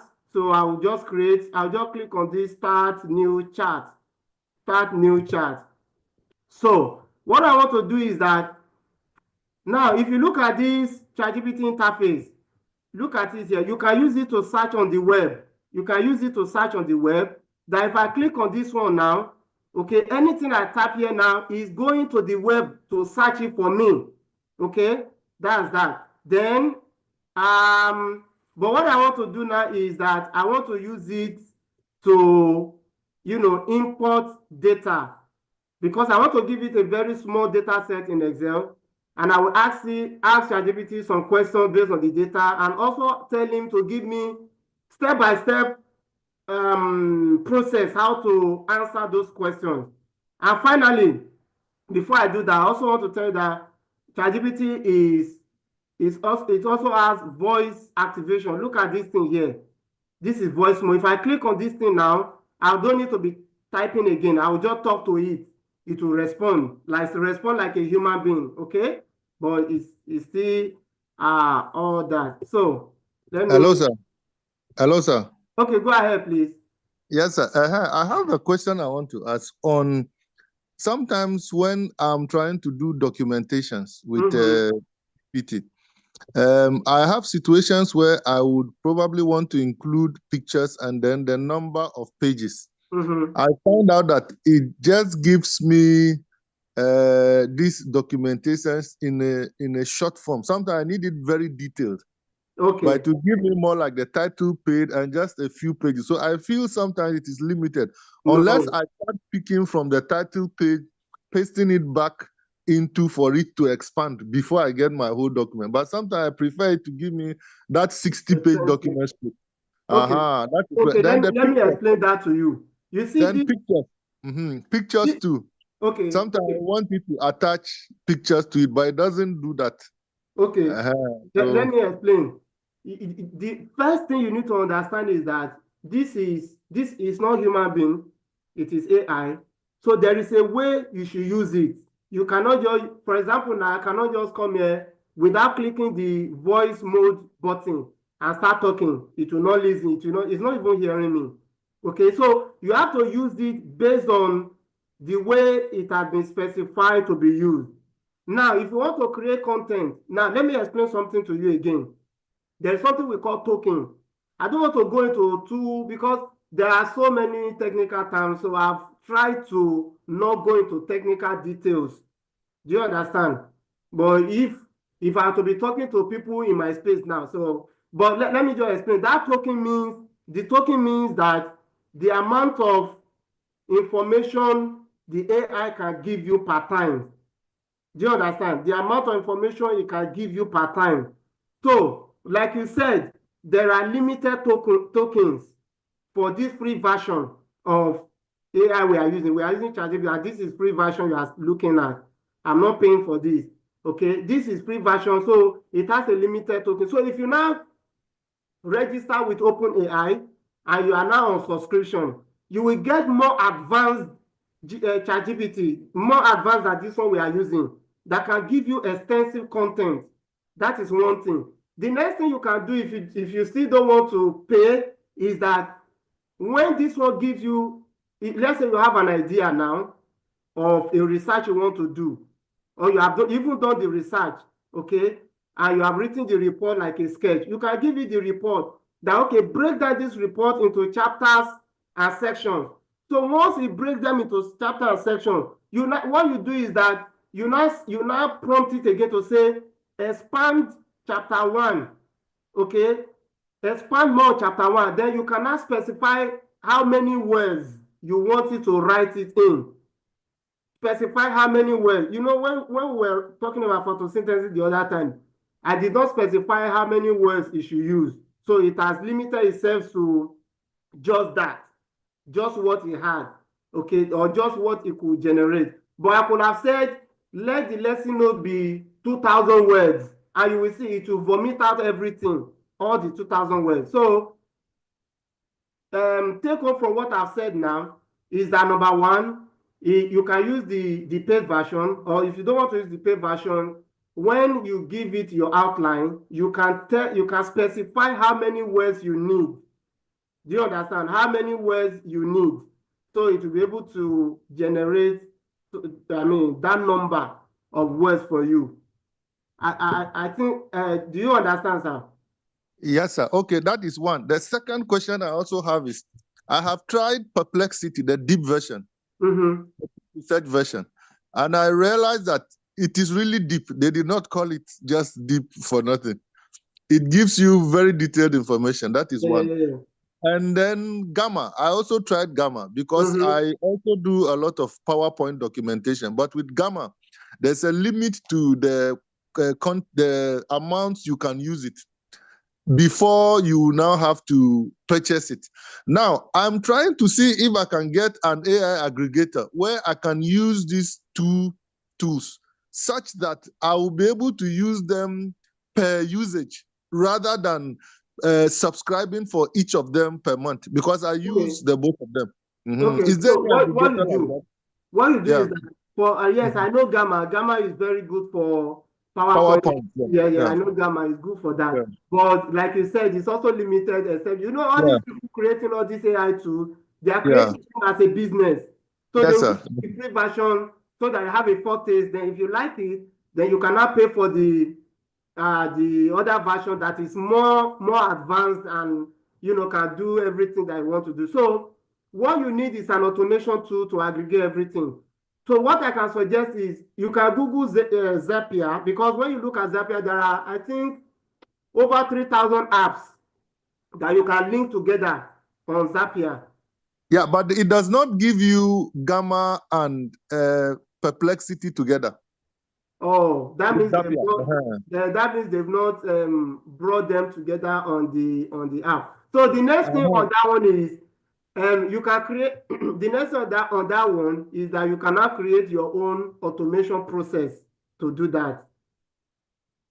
That is custom-made automation process to achieve that. That's what you can, and that's the reason why we are even doing this class, because apart from revealing to you that AI is taking over, it's not taking over, because we are to take over. Apart from revealing to you what AI is doing, it's also to create awareness in you that you can become creative in the way you use it. Do you understand? You can become creative in the way you use it. So it's not necessarily the way people have said they should be using it. For example, I heard of an app that understand Yoruba. Okay, that if you give it, you can chat with it in Yoruba. So what has happened is that it's not that those people have built an AI model, because to build an AI model like the big ChatGPT, DeepSeek, and all of that, you need some tools. You cannot just use your small laptop. So you need some tools like GPUs and all of that, and then you need a data space. So you don't have resources to build all those large language models. And apart from the resources, you don't have the data. You don't have billions. You don't have access to billions of data to build all the resources. To build that kind of model. So what is happening is that some companies have done that for you already. So what you need to do is to subscribe to them. For example, if you subscribe to Google now, you subscribe to their Gemini paid version. What they do is that they give you something called API. There is something we call API, the application programming interface. How do I explain that for you guys to understand? So it's a way that different software can communicate with one another. All right, the different software. For example, if you go to bank now, you want to open bank account, they will ask you for your BVN. If you are in Nigeria, they will ask you for your BVN. Once you give them your BVN, they have is it BVN? No, there is another NIN, for example. So when you give them that number, they have access to your data that you have registered with the federal government. All those things are done with API. So the federal government platform is communicating with the bank platform via what we call API. So API is a way that different software applications, they communicate together. Now back to what I was saying. That They will give you Google or OpenAI, they will give you an API. It is that API you will now use to build, you will now build your own app, put the API under it, so that when anybody is interacting with your app, the API, your app is connected to the large language model they have built already, whether it is DALL-E for image creation, like you are talking about image creation now, how to generate image. DALL-E is an AI model that can do that very well. We also have Leonardo AI, we have Adobe Stock, and then we also have Microsoft Designer. Do you understand? So all these things you can register with, get subscription from them, build your own app on top of that. So that Yoruba app that I'm talking about now, that I just talked about, what they have done is that they have been able to train an AI model on Yoruba language, on Yoruba textbooks, on Yoruba content, on Yoruba data. So when you are now interacting with it, to be speaking Yoruba with you as if it's a human being. Do you understand? So that is how all these things work. I hope that is clear. Very clear, sir. Thank you very much. Thank you. Okay, so let me now go to the next thing before we now move on. Okay, I will click here. It's asking me, where do I want to get the data from? I want to get the data from my laptop. All right, it's opening up now. Let me go down, and just pick. Let me pick this small business sales data. Okay, so I will ask it a question. I will say,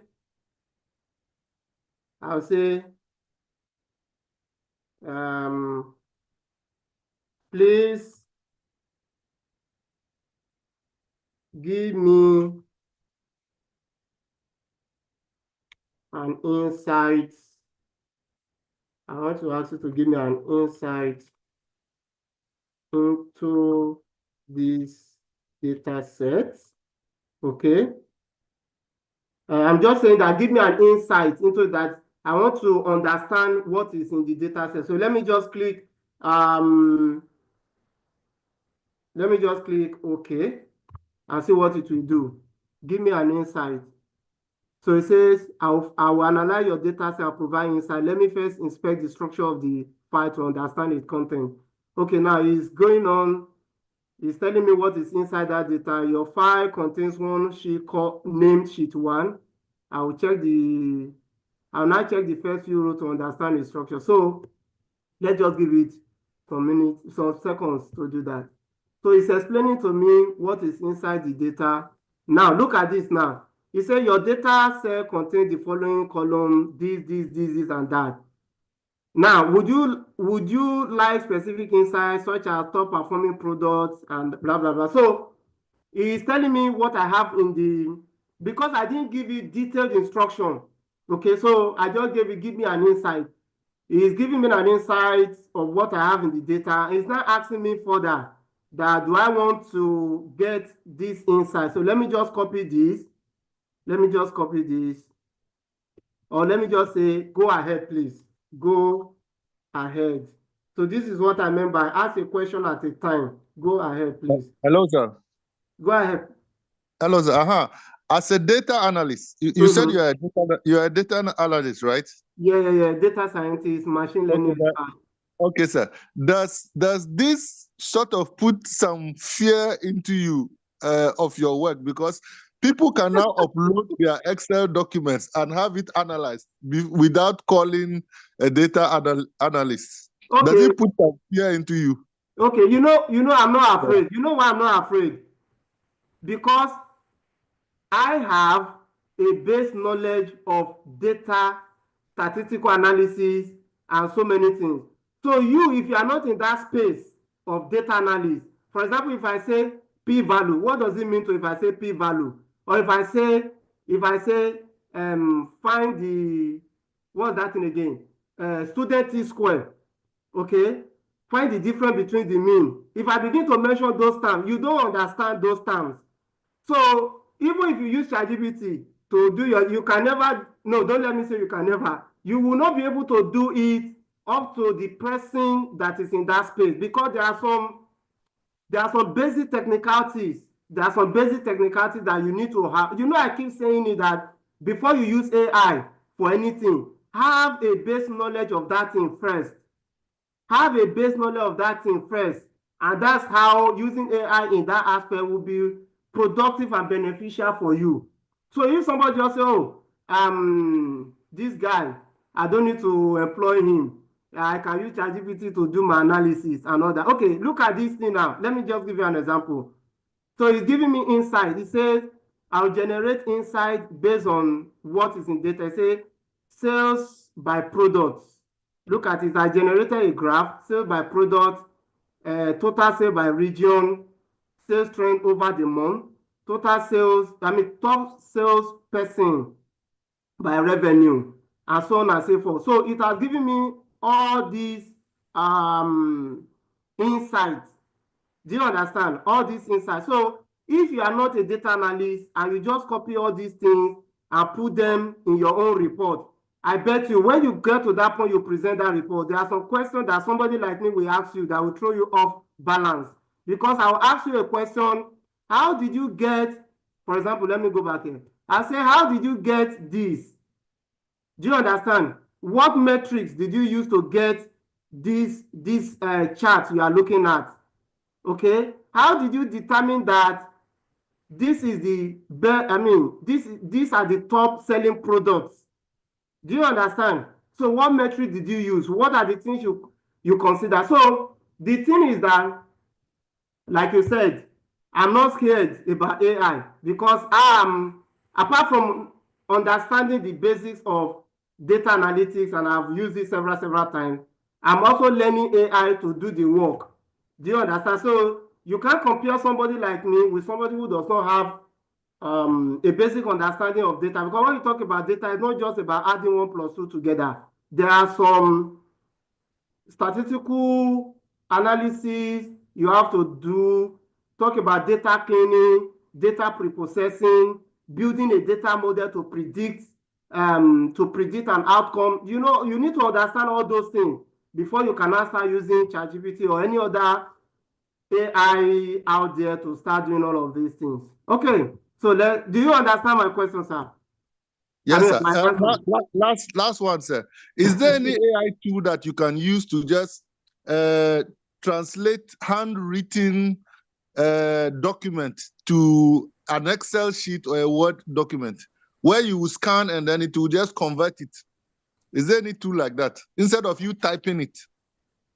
Because like I go for a meeting, I take down notes. Can I use an AI tool to just adopt it like that?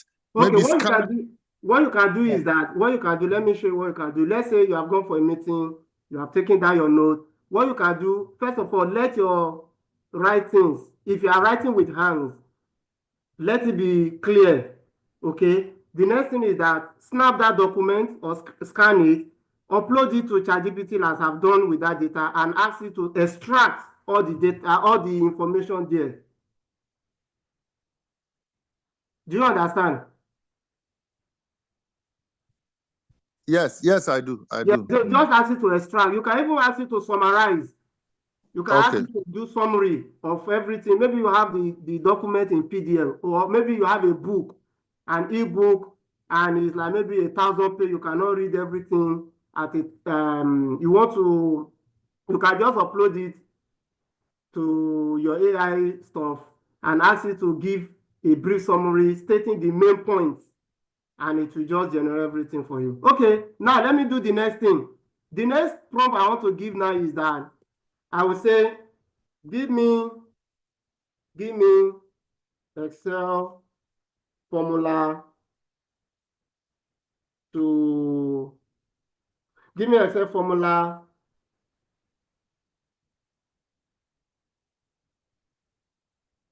that can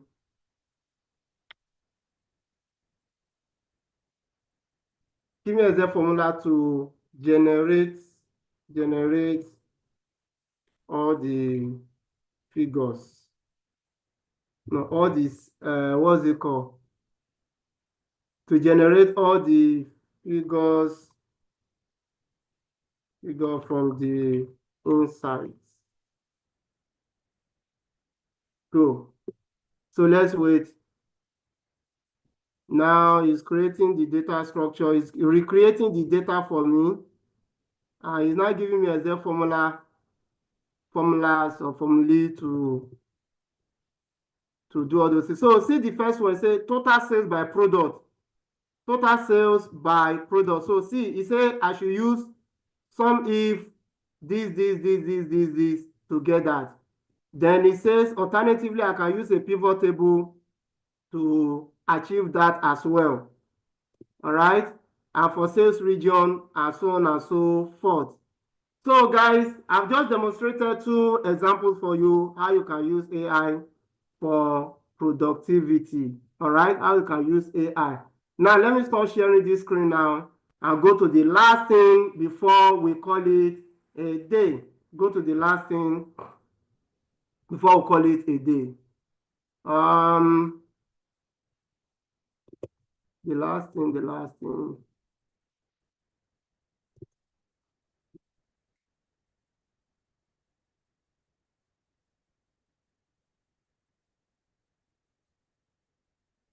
Yeah, 1 second, please. I want to share my screen now.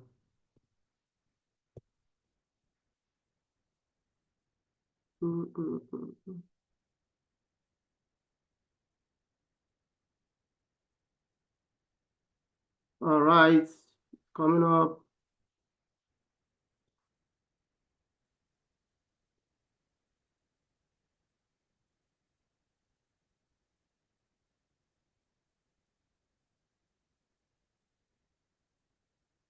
Okay.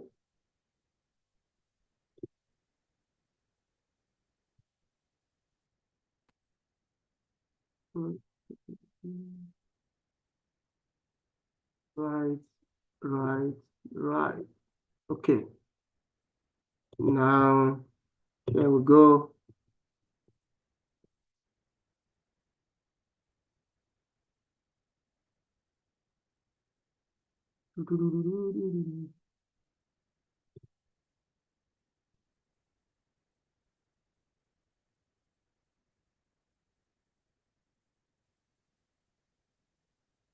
So let me put it in presentation mode. Okay. All right, guys. So we are here. So now I want to introduce to you, we'll be talking about AI and all those things. And I've told you that the best thing to do is to learn how to use AI and all that to do your job. So one of those things you need to learn this time around is how to use Excel for data analysis.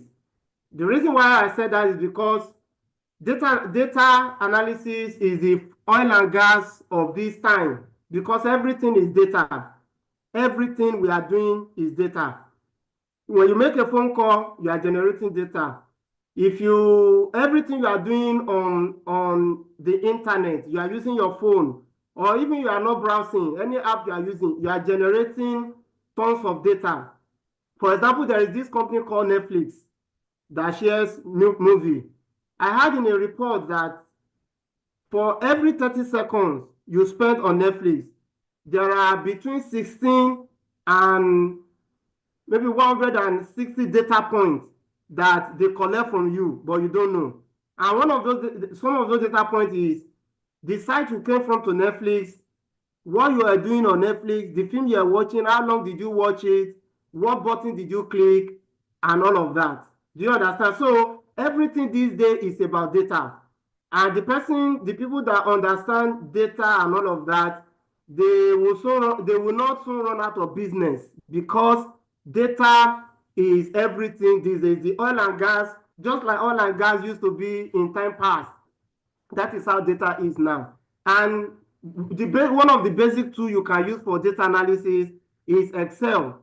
All right, before we now talk about AI. So that's why we are having a masterclass, Excel masterclass with AI coming up in the month of March. Okay, coming up in the month of March. And then it's not going to be free actually, but the price is not It's not something you cannot deal with. Okay, so what do you get from that master class? You will get a step-by-step tutorial videos or video tutorials worth 50,000 naira.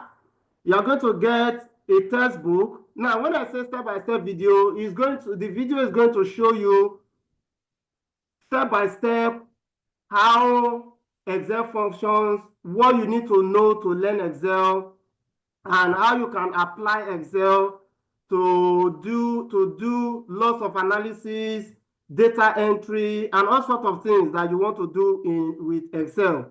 So you learn about spreadsheet management, you learn about Excel function like sum, VLOOKUP, and the like.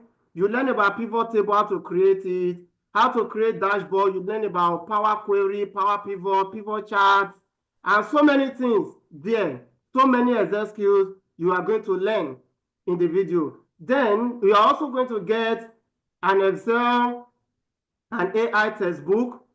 So in the Excel and AI textbook, what is there is that we are packaged together step by step, okay? Step by step, that if you want to do this thing in Excel, this is what you need to do. For example, you want to copy data from one point to the other. This is the buttons you press. This is how to copy it. And in the textbook, you will see how Excel interface looks like. We introduce you to everything on the interface, and you understand everything, actually. You understand everything. And this textbook is for both beginners and for advanced users. So it caters for beginners into Excel. Even if you have not even done Excel before, this textbook is very good for you.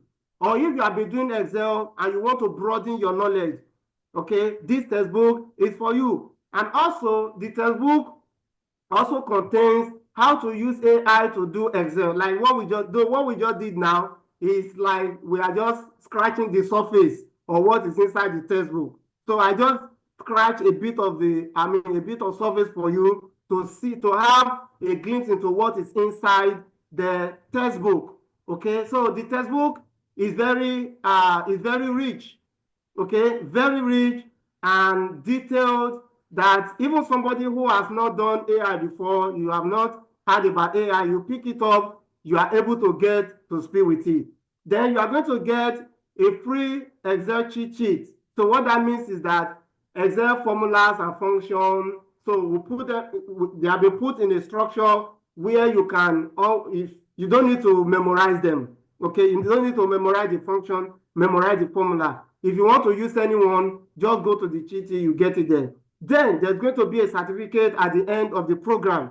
When you finish the program, we're going to give you a certificate to show that you have learned Excel, which you can present if you're applying for a job. You can present that you have learned how to use Excel, how to use AI, or how to use AI and Excel combined together. But then if you look at the price on the screen now, you'll be thinking, oh, this is 80,000 naira. All right. So we also know that things are hard at this point in time. And what we have done is that we have heavily subsidized it into just 30,000 naira. Okay. So you are going to get the video tutorials, you get the Excel textbook, you get the free Excel cheat sheet, you get the certificate of completion, and then you have access to me. Okay. For the period of the program, you can ask any question, anything you are stuck with, ask for, what's it called? Ask for a way forward, ask for insight, and all that. So we have heavily subsidized it, and we are giving it out to just 30,000 naira. But for the people who are in this tutorial, for those who are in this tutorial now, it's just 21,000. But once we finish this meeting now, it will be 30,000. All right? Once we finish this meeting, it will be 30,000. So it's a kind of opportunity we are giving to people who have, created time to attend this free webinar so that they can also enjoy the benefit of the discount. So what I'm going to do now, I'm going to start sharing my screen now, and I'll go to the comment section. I'll put the payment link there. So if you are paying now, you just be paying what's it called? You just be paying just 21,000 naira to get all these things that are in the package. All right. So I'm trying to put the payment link in the comment section now so that everybody can see. So the payment link is in the comment section right now. Yeah, the payment link. Yeah, the program is coming up in March. The program is coming up in March, and it's going to be self-paced. Okay, it's going to be self-paced. So it will be coming up March 17. March 17, that's when the program will start. The exam master class will start March 17. But if you are making your payment now, you will be paying just 21,000. That's like 30% of what any other person will pay outside this webinar, outside this class. Do you understand? So any question, please? Any question, please? Hello, sir. Yes, please. I'm thinking that for some of us, we would want to be part of the program. But you see, even coming for this activity is more like an impromptu arrangement for us. Okay. So I was thinking that you said if you are paying now, it is how much?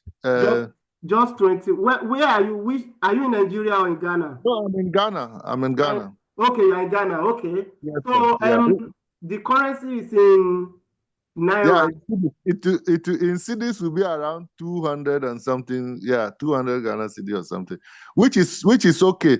But I'm thinking that maybe you should have some sort of extension, because by the close of the month, some of us are salary earners. You understand? Yeah, maybe by close of the month, it should be for those who are a part of this program. Yeah. Even if they will pay by that time. That is what I'm thinking. So that at least for coming around, it should be part of it. Not just those who are paying today. Do you get my point? Yes, I got okay, let me hear. I'm a Ghanaian, but I'm a Niger boy. I schooled in Nigeria. Okay, no worries. No problem. Okay, let me hear from other people. So what, guys, what are we saying, please? Any other person, please?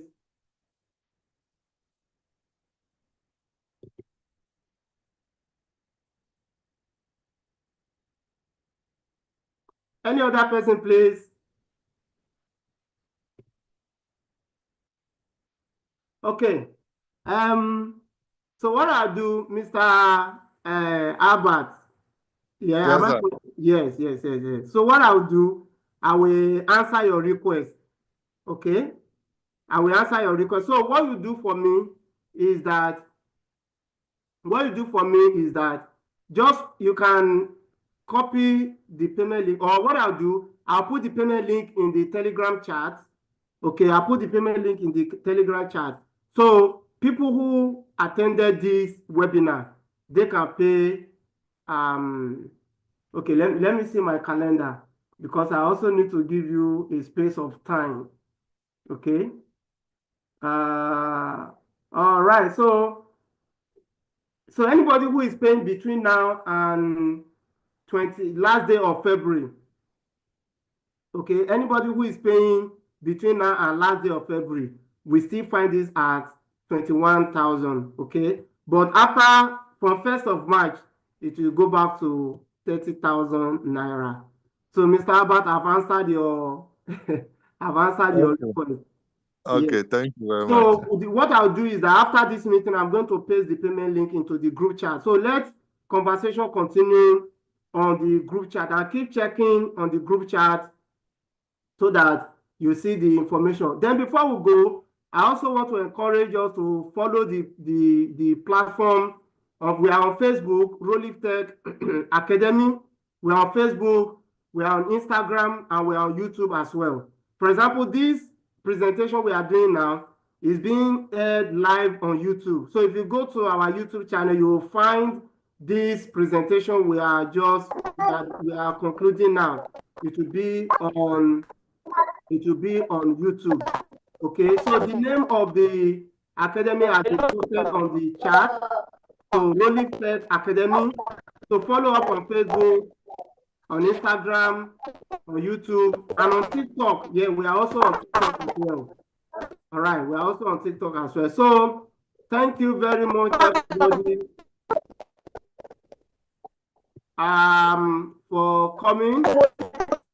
It has been a wonderful time having you in this tutorial or in this webinar. And I do hope that you've really gained a lot from what we have done this afternoon. So thank you very much. If there are no other questions that anybody is asking, so we'd like to close the group now. Thank you, everybody. Thank you, thank you, thank you, thank you. All right, bye for now. Bye-bye.